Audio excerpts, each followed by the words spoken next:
In this video we are going to take a look at Böker Plus Burnley 2020 edition. This is the first Böker knife shown on my channel, and it's not a brand that I've been, really into. Not all knives get shown on the channel, but this is, my absolute first knife made by Böker.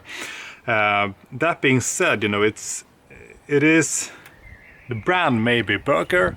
It's a Lucas Burnley design, but the knife was produced or manufactured by Riyadh, and that is I'd say that is the main reason why I got it, because I have a lot of nice experience with Riyadh made knives, both from Liang Ma and from Riyadh themselves. So I thought this would be an interesting knife to go with. And I also really liked the design when I saw some photos, and I also saw an interview with Lucas Burnley where he said that he got pretty much free hands to make whatever design he wanted, and that made for some creative freedom, which usually results in interesting and or useful knives, this being both interesting and useful.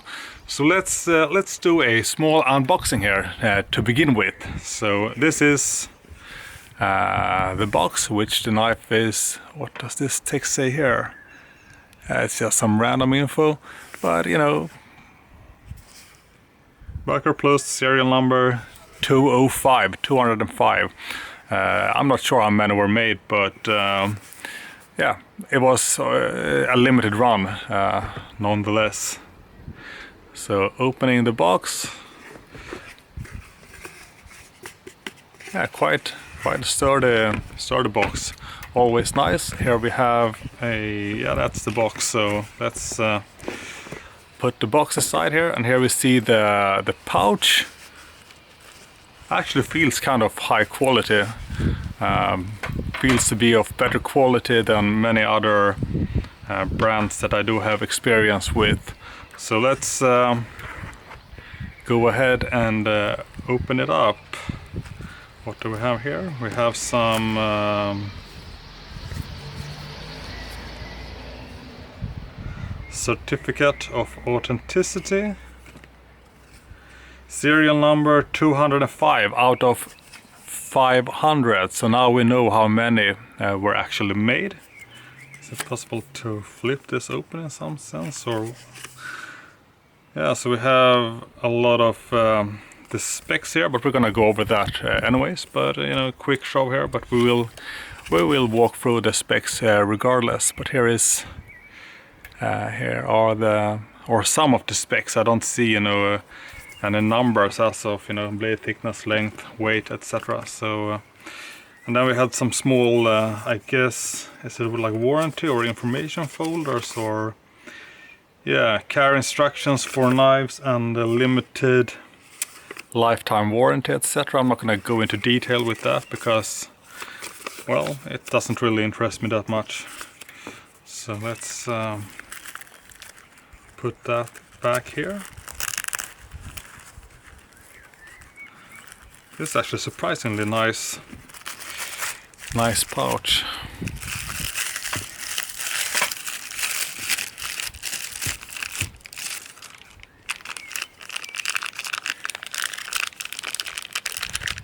So I will admit that I have already opened the knife once, so otherwise this plastic thing here would have been completely sealed. So this is sort of a fake unboxing, I guess you could say. So here we have it. Let's, let's zoom in a bit.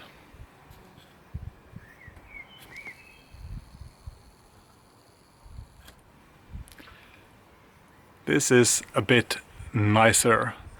So what do we have here? A pretty, stylish, or stylish and kind of, sleek design. Some nice details. So let's Yeah, I mean it is titanium with some marble carbon fiber, perhaps, or not really, perhaps not, but it is carbon fiber, and it is, you know, some nice inlays. It's been milled out here and then placed, and then we also have some nice carbon fiber inlays on the back part of the knife. We have this pocket clip here. See, some semi-good retention to it, I'd say. We can see that this is not an integral. Man, that would have been super nice, would have been a bit heavier, unless they would have done some more internal milling. Man, I do love integrals, but you know, this is, you can't have everything, right? We do have a backspacer, which is fitted nicely here. And we can see a small fuller-like thing here. I wonder if it's possible to open up the knife using that. We can try that later on. But this is what the folder itself looks like once it's closed. We can take a look at the blade centering right away here, by the way. And the blade centering is spot on. You see that?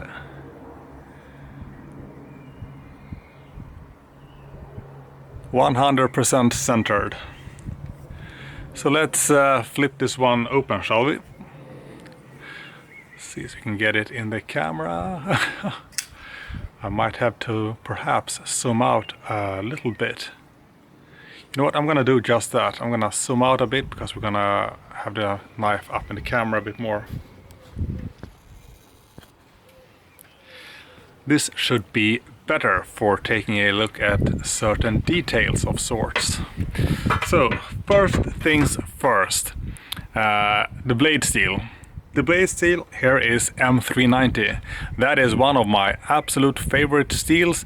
It is the equivalent of CPM 20CV and CTS 204P.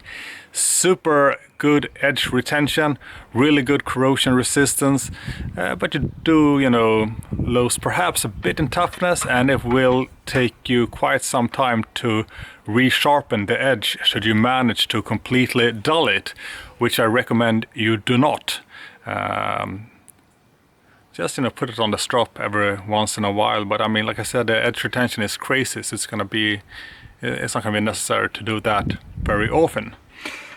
Looking at the specs here, like the actual numbers, we have a total length of 230 millimeters, so 23 centimeters in total length.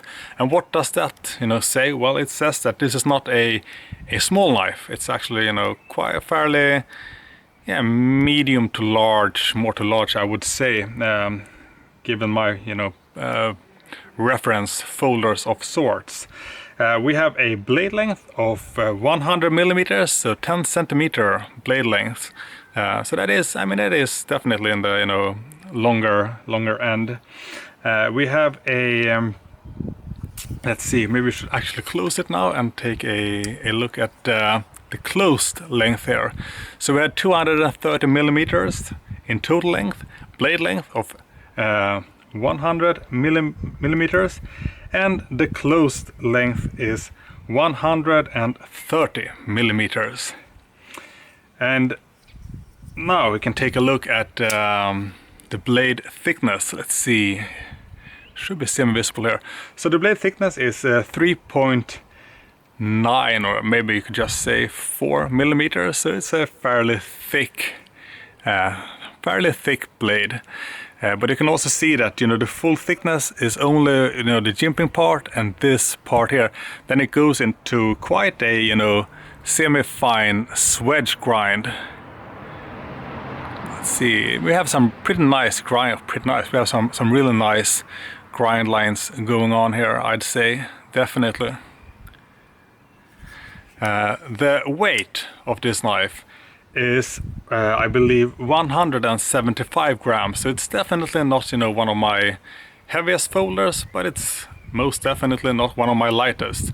So probably, you know, among the more heavy folders that I own.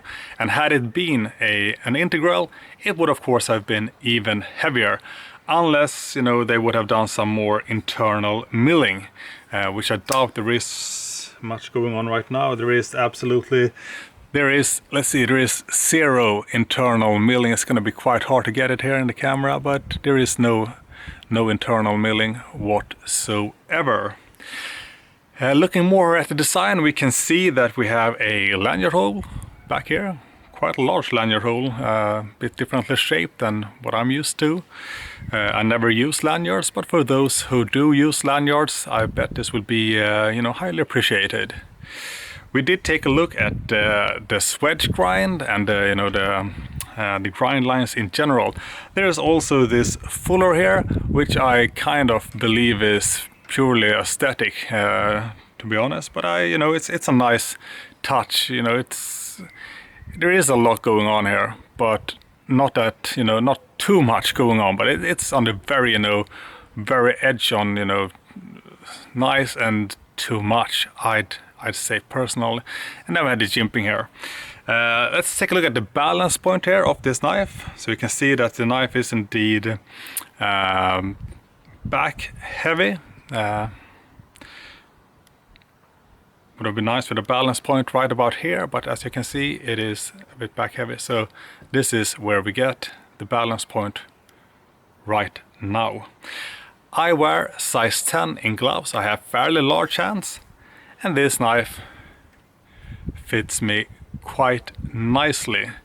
I will say that holding like this, the jimping is more on this part of my thumb, and this small, let's see, ramp here. I don't know really. It's not super uncomfortable. It's not really uncomfortable, but to me, maybe they could have perhaps skipped the ramp and gone with some more jimping if you're gonna go jimping like this. But I mean, yeah, I guess you could just place it like this as well. But yeah, just putting it out there for those that might care more than I do. Like I said, full grip. I mean, you have a really good sized handle. You can have a lot larger hands than what I do and still have quite a nice, comfortable grip here. In terms of reverse grip, you do get quite a nice reverse grip, quite a nice back part here for your thumb to lean against and then put on like this. But then again, how often do you use a knife in this grip? I hope not too often, because if you do, then you are in situations that might not be too great, if I put it like that. So looking at the action here, really nice opening action and really nice smooth, pretty much hydraulic closing action, which is one of the famous treats of a knife made by Riat. Smooth opening and closing action. That is the trademark, sort of. Just want to get it in the camera in a good way, but it's not all that easy. Yeah, regardless, you can see that it's got some nice action. We haven't talked about the locking mechanism here. It is a frame lock, as can be seen here, with a lockup of about, I don't know, 20-30%.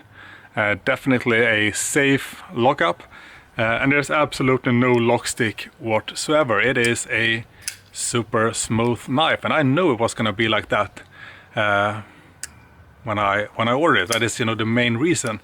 I knew the fit and finish was going to be absolutely impeccable, so to say. Let's take a look at the blade here. Is there any play? There is 0 blade play. I would have been very surprised if there was any blade play, since I have no blade play on any of my Liang Ma or Riat knives. Is there something that I have forgotten to mention right now?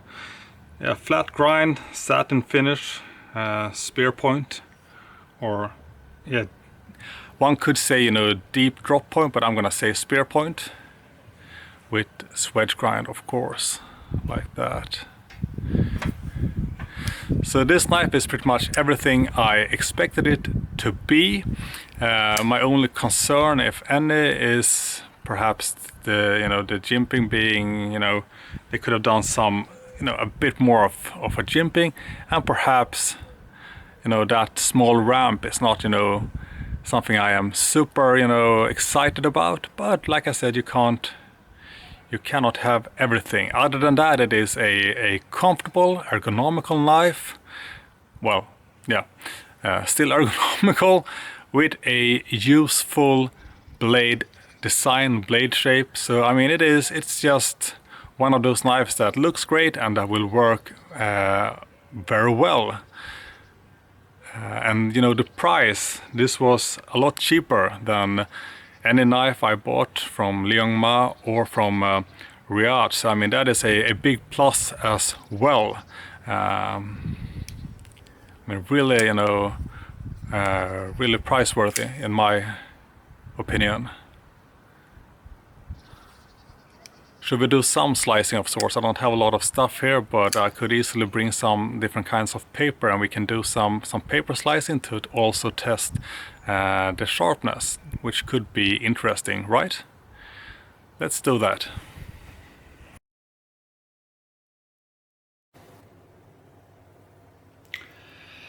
I decided to head inside to do the actual, cutting tests. Because it is getting windy outside, and that usually means it gets trickier to do some fine paper slicing. So inside it is, maybe the picture quality might actually be better inside as well. I'm gonna have to check that out.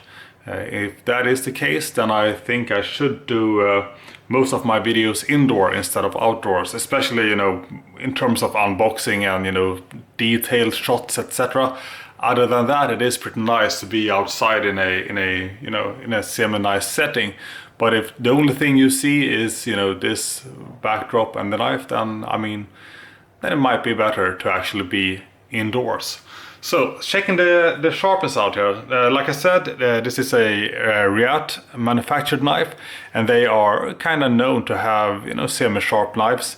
So I do hope this one performs well, especially since I am a big fan of the of this design and overall fit and finish and ergos.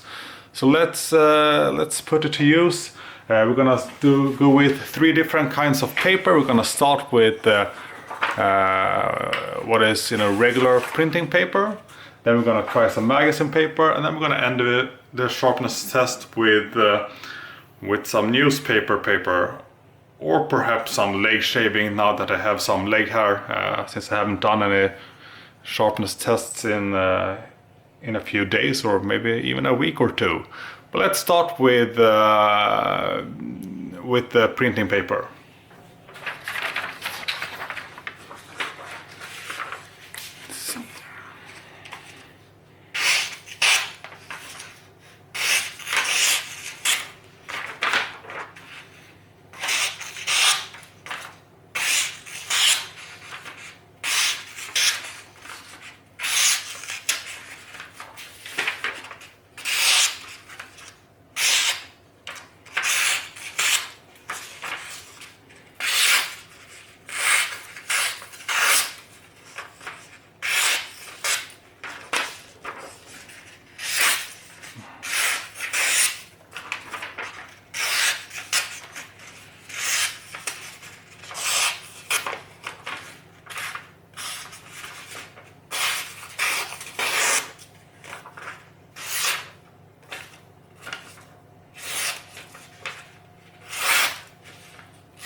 So I mean, overall it is a pretty sharp knife. It could have been perhaps a tad bit sharper actually, but I mean, not not bad by any means. But could it have been sharper? yeah, I guess it could. Do I have some more printing paper here? No, I do not.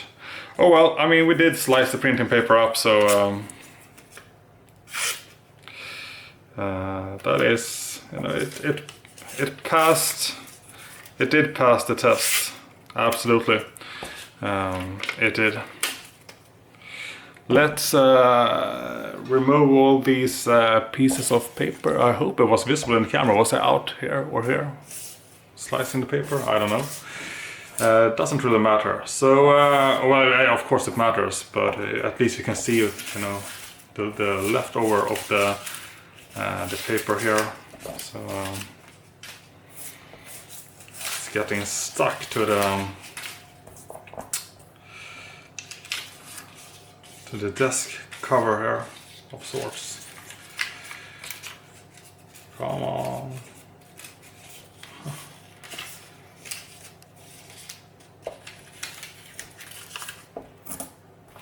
So away with that.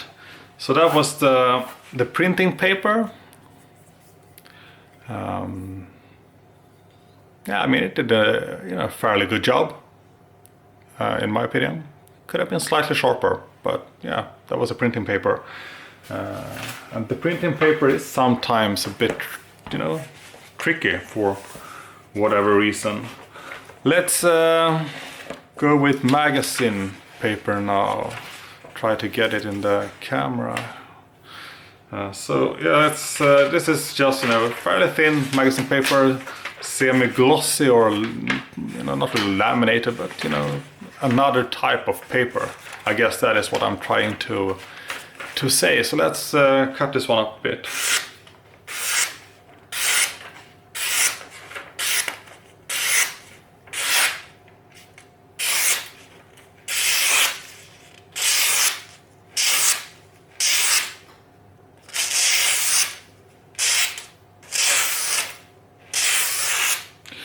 Yeah, that wasn't much of a challenge, but we can try to make some, we can add a layer of challenge to it by making some, you know, wavy patterns or movements when doing the cutting. So we are not just going with straight lines, we are actually trying to make it a bit more challenging.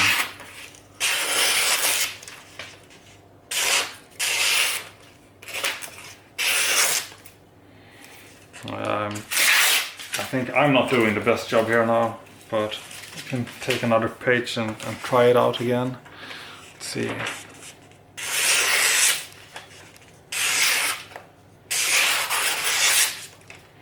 You see, like this, the more wavy patterns we're doing. That is, in my opinion, a better, you know, test of sharpness than just going with the straight, cutting. The one last page here.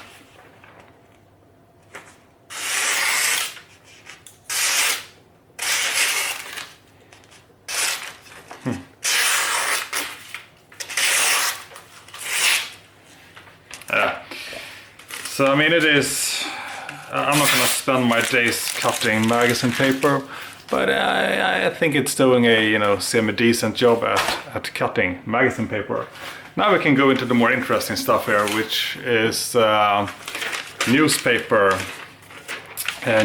paper, which is really on the thin side. This is the most tricky paper to cut outdoors in windy settings. But yeah, super thin. And yeah, let's go. Hopefully.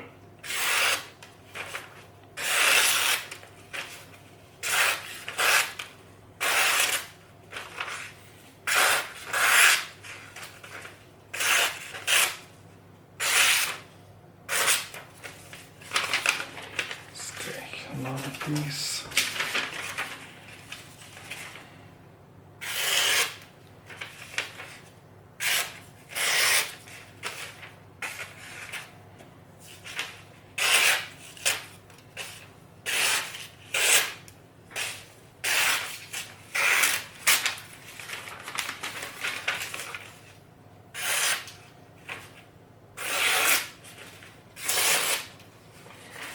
Yeah. So one final piece here.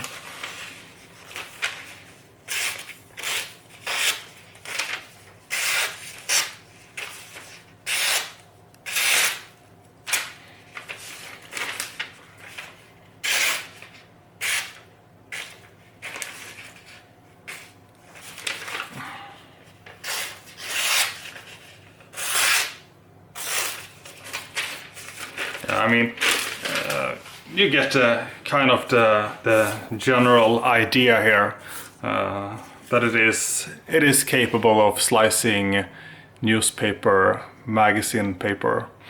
So I mean, overall, this knife is it is perhaps not, you know, the sharpest knife or folder that I own, but it is definitely, you know, sharp, definitely sharp enough for my, you know, personal needs. And maybe we should do the leg hair shaving as well. Or should we? Yeah, I think we should, because I don't have a lot of arm hair. Give me a second here. Actually, I did do some sharpness tests not too long ago. Yeah, let's see what we can do here. So we're gonna go with this leg. Oh man! Do we see anything here? There is, you know, a little bit of hair, right? Tad bit.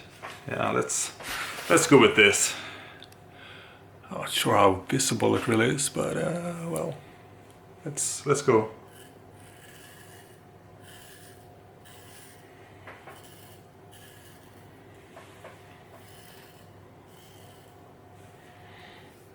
Yeah, nice, semi-nice. So yeah, it will obviously shave leg hair. So if that is something you intend to do with this folder or a folder in general, then this could be the one folder for you. So to conclude the sharpness tests here, I would say that it is a sharp edge on this knife. If you put it on a strop or, well, whatever preferred means you have when it comes to sharpening, you can probably get it, you know, a bit sharper. Like if you want to go hair popping sharp, perhaps. But for most people, me included, this is just sharp enough. And it will stay sharp for a long time thanks to the M390 with the incredible edge retention, which is really something. Let's before we conclude everything, we can take some close looks here again at the grind lines, the details, the marks, some leg hair residue, the carbon fiber inlay.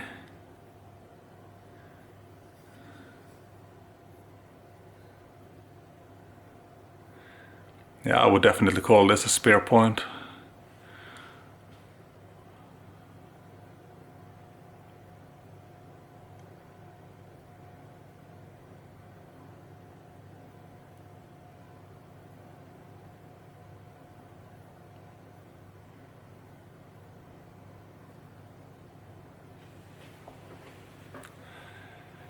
So, Böker Plus 2020 Burnley collection knife.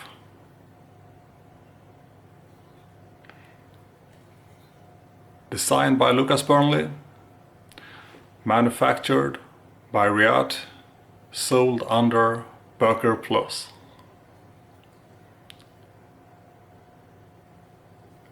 I like this one a lot.